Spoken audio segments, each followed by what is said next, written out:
Amici telespettatori amanti dell'arte, ci troviamo a Arte Borgo Gallery per presentare la mostra collettiva dal titolo Arte Libera Tutti, organizzazione Promarte. Ai nostri microfoni adesso la dottoressa Anni Sopo, che è la padrona di casa della galleria, a cui domandiamo una sua breve impressione su questo splendido evento.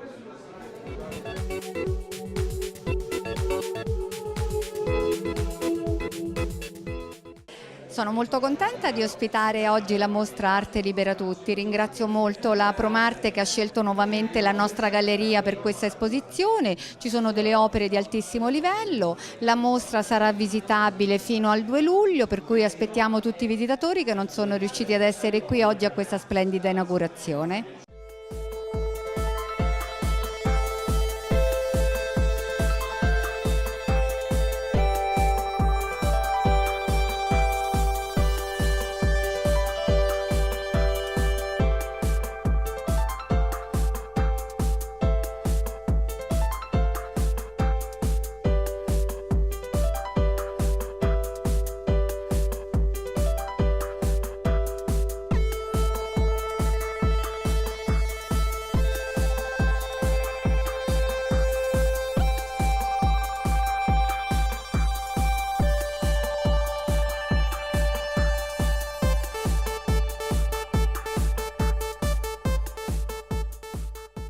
Entriamo più nel significato e nella tecnica di questa splendida mostra. Alla mia sinistra abbiamo il dottor Giorgio Vulcano, critico d'arte. Allora, una breve sua dichiarazione sulla mostra, ma soprattutto quali sono gli obiettivi dell'evento. Bene, la mostra è il modo più simpatico anche per mostrare quanto sia importante il gioco nel mondo dell'arte.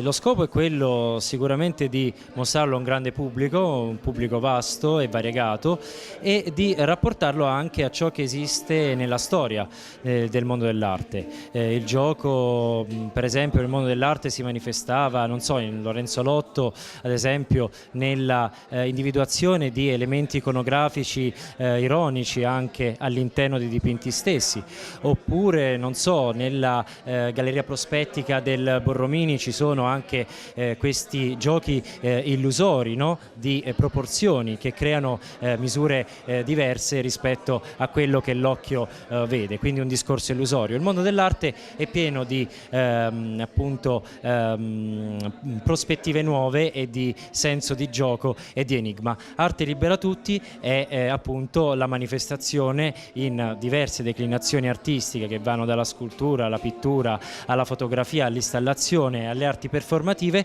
che però danno questo senso di gioco e di spensieratezza che esiste nell'arte.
Dottore, allora, quali sono le tecniche che possiamo ammirare oggi?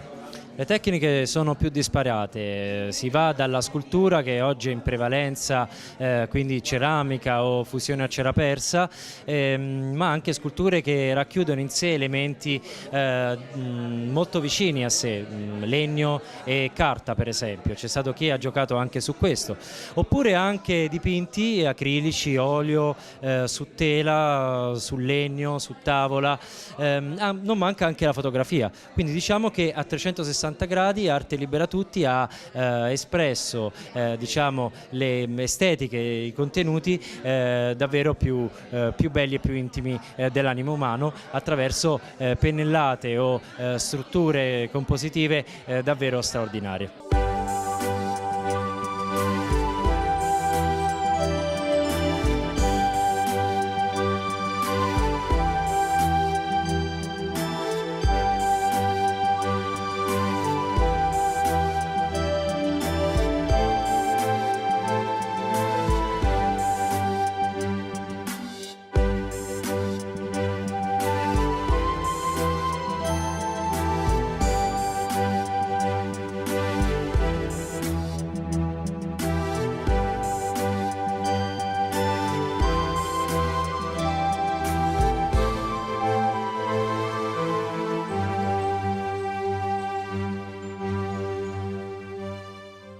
Amici telespettatori, siamo in chiusura di servizio, ancora complimenti da Arte 24, 30 secondi per chiudere. I complimenti vorrei farli sicuramente a Irene Prokulevic che mi ha, con la Promarte ovviamente, che mi ha dato la possibilità, ecco, di essere oggi qui presente, e Anna Isopo che ci ha ospitato in questa meravigliosa galleria. Quindi i miei ringraziamenti vanno a loro e ovviamente con me tutti quelli degli artisti. Grazie, grazie.